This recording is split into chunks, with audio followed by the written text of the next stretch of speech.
Tweet, tweet, tweet, tweet. It's Bird Week, the week that I read you stories about birds. Well, I like birds.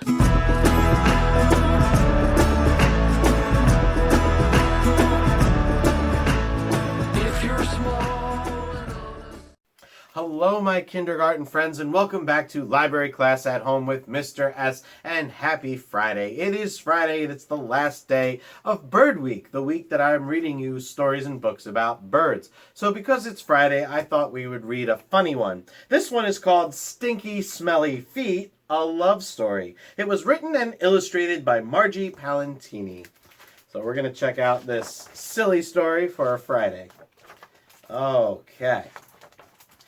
Douglas and his dear friend Dolores were having a splendid day in the park. And it looks like they are having a splendid day. I think it's kind of funny because there's a squirrel that's giving this bird a bad look because I think they both want the same breadcrumb.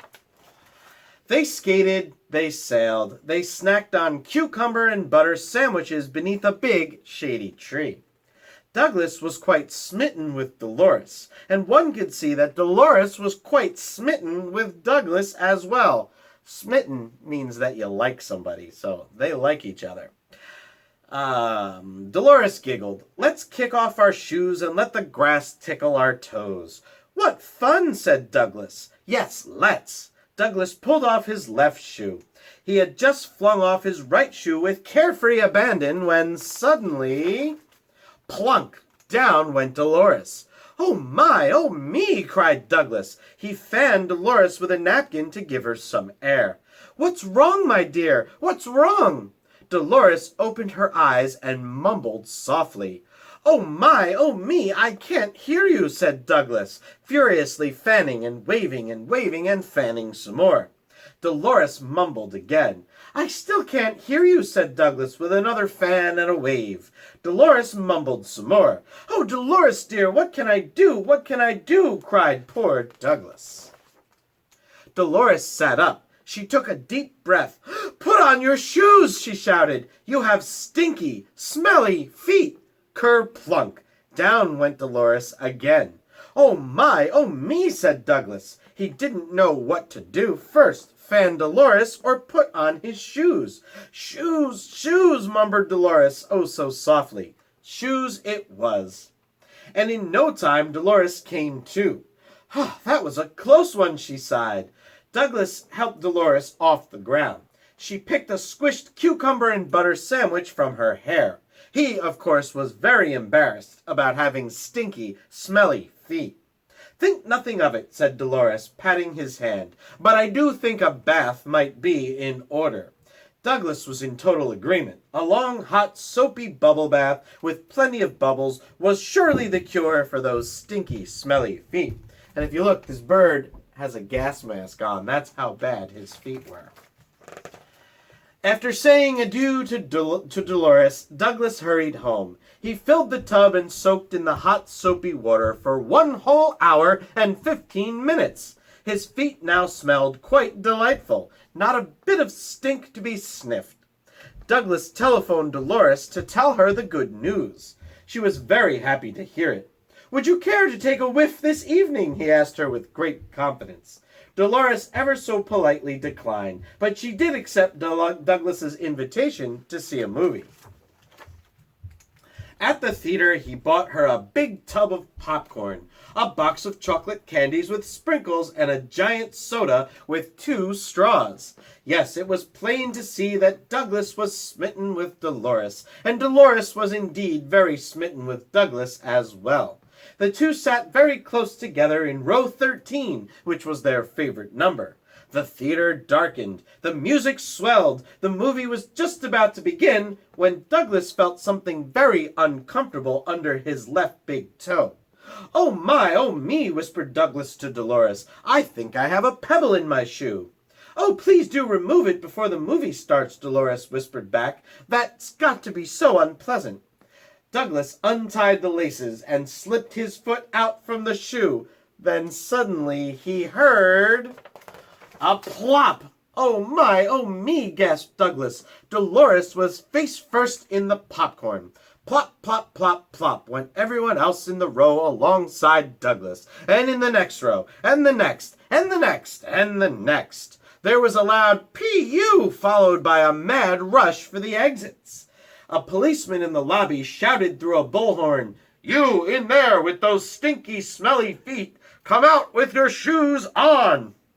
Douglas was extremely embarrassed about having stinky, smelly feet, again, especially in public.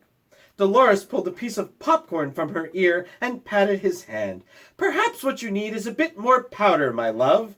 Douglas looked at Dolores. Perhaps. Soon Douglas went home and showered and powdered and perfumed, then sprayed and sprayed and sprayed. His toes were decidedly most fragrant, the most fragrant they had ever been. He went to sleep that night very happy and pleased, knowing he no longer had stinky, smelly feet.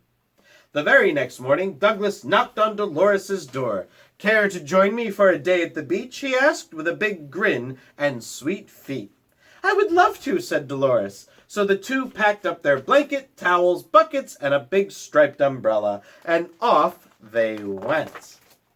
Douglas stuck the umbrella deep in the sand, and he and Dolores sat under its shade staring at the ocean and watching the waves. They gathered shells. They built a sand castle for two. They shared a hot dog with lots of mustard.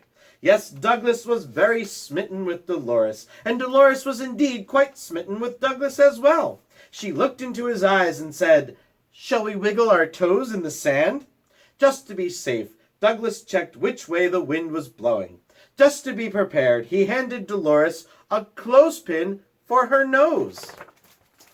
Alas, it was not enough. When Douglas removed his shoes, Dolores went down for the third time. "Pee-oo!" cried the crowd. The lifeguard blew his whistle. "Abandon the beach!" Oh, poor Douglas. "Water, water," mumbled the faint Dolores through her clothespin nostrils.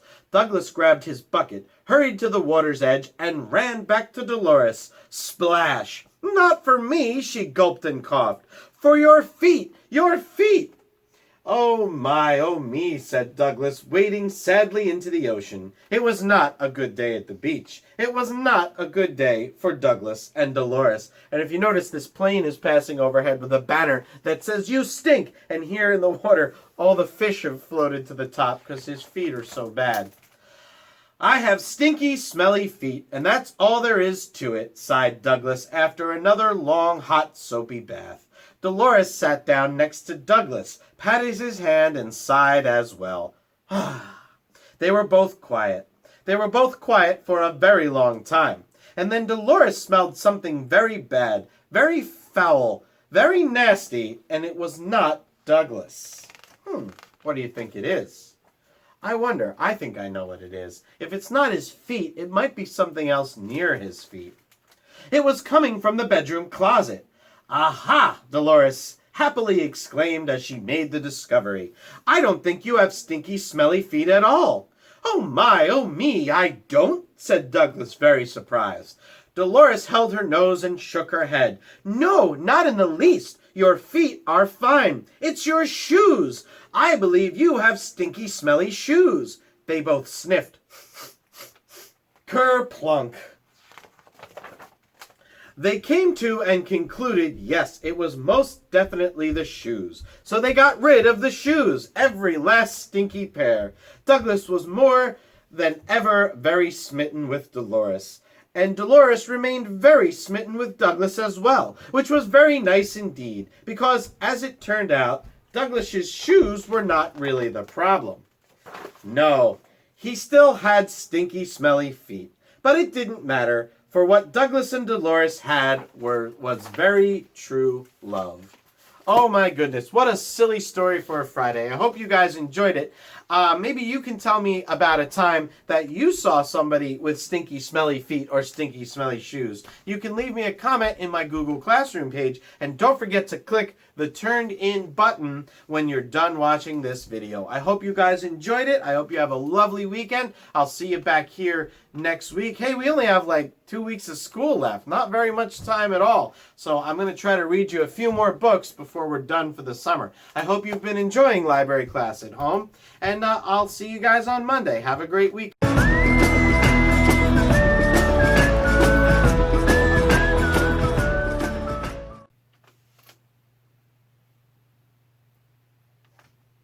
Mr. S., what are you doing? Nothing.